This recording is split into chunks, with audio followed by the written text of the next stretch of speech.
নীলা তার কলেজ লাইব্রেরির শান্ত এক কোণে বসে বইয়ের পাতা উল্টাচ্ছিল। বাইরে গ্রীষ্মের হালকা রোদ ঝলমল করছিল, আর পাখিরা গান গাইছিল। এই শান্ত পরিবেশে নীলা কখনো ভাবতে পারতো না আজকের দিনটা তার জীবনের সব থেকে গুরুত্বপূর্ণ দিনে পরিণত হবে। হঠাৎ মায়া লাইব্রেরির দিকে এগিয়ে এলো। ওর চোখে কৌতূহল আর মৃদু হাসি। মায়া নতুন ছাত্রী, কিন্তু যেন তার উপস্থিতি পুরো কলেজের বাতাবরণে এক নতুন রং এনে দিয়েছিল।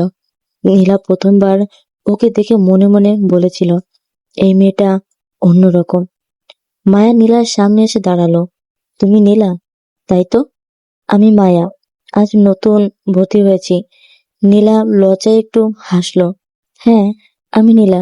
তোমার জন্য কিছু সাহায্য করতে পারি? মায়ার হাসিটা আরো উজ্জ্বল হলো।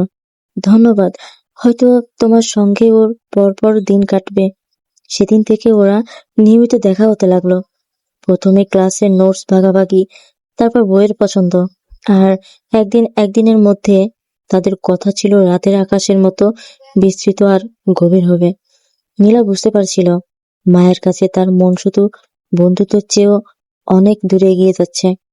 একবার ক্লাস শেষে সে সাহস করে বলল, মায়া, তোমার সাথে থাকতে ভালো লাগে, খুব ভালো লাগে। মায়া মৃদু হেসে বলল, আমারও তেমনই লাগে নীলা। এরপর একদিনে বৃষ্টি ভেজা বিকেলে তারা কলেজের গাছতলায় বসেছিল। মায়া হঠাৎ নীলার হাতটি ধরল।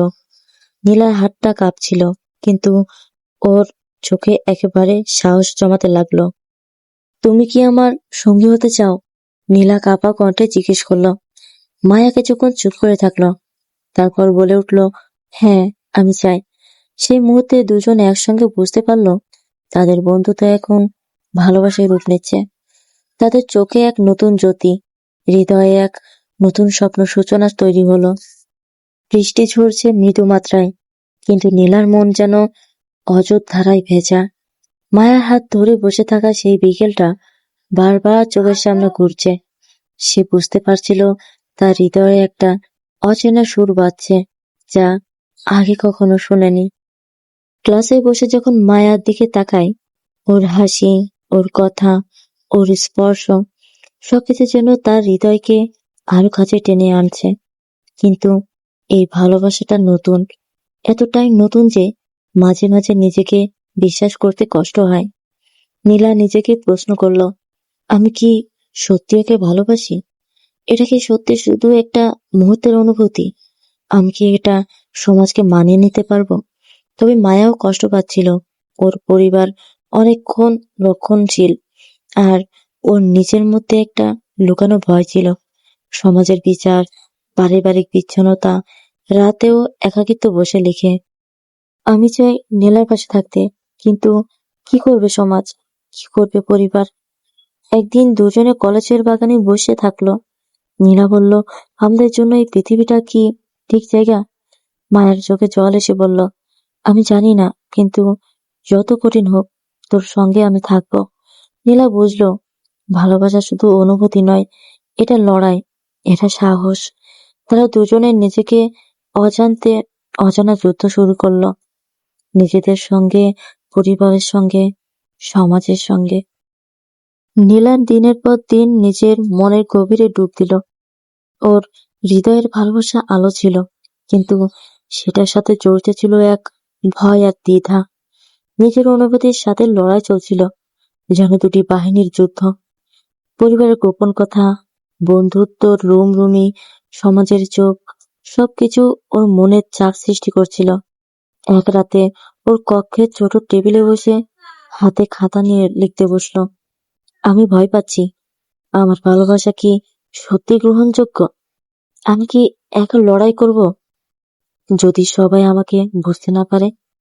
ওর চোখে জল উঠল, কিন্তু সাথে একটা অদম্য জেদও জেগে উঠল, যা বলেছিল, তোর ভালোবাসা সত্যি, তোর জুড়ি নেই, লড়তে হবে, থেমে থাকা যাবে না। ওই সময়ে মায়াও ওর নিজস্ব দুঃখে ভুগছিল। মায়ের পরিবার নীলার সম্পর্কে জানতে পেরে চরম অসন্তুষ্ট প্রকাশ করেছিল। মায়া জানতো এই পথে ওদের জন্য অনেক বাধা অপেক্ষা করছে। তারা দুজনে একসঙ্গে সময় কাটানোর সময় বুঝলো নিজেদের মধ্যে কত গভীর বন্ধন গড়ে উঠেছে, যেটা কোনো বাহিরের শব্দ ভেঙে দিতে পারবে না। কিন্তু একদিন সন্ধ্যায় তারা নীলার ছোট্ট বারান্দায় দাঁড়িয়ে আকাশের দিকে তাকালো। নীলা মায়ার হাতে হাত দিল। আমি ভয়ে ভয়ে থাকলেও তোর কাছে আসলে সব ভয় হারিয়ে যায়। মায়া তখন হেসে বলল, আমরা একসঙ্গে থাকলে কেউ আমাদের আর কিছুই করতে পারবে না। ওদের ভালোবাসা শক্তিশালী হচ্ছিল, তাদের মধ্যে বন্ধন গাঁথা হচ্ছিল জীবনের নানান পরীক্ষায়। বন্ধুরা, মায়া আর নীলার কি হতে চলেছে তা জানার জন্য আমাদের সাথে থাকুন। ভিডিওটি যদি ভালো লেগে থাকে তাহলে আমাদের চ্যানেলটি সাবস্ক্রাইব করে পাশে থাকা বেল আইকনটি অন করে দিন। পরবর্তী পর্ব আসা পর্যন্ত ভালো থেকো, সুস্থ থেকো, নিজেদের প্রতি খেয়াল রেখো। আল্লাহ হাফেজ।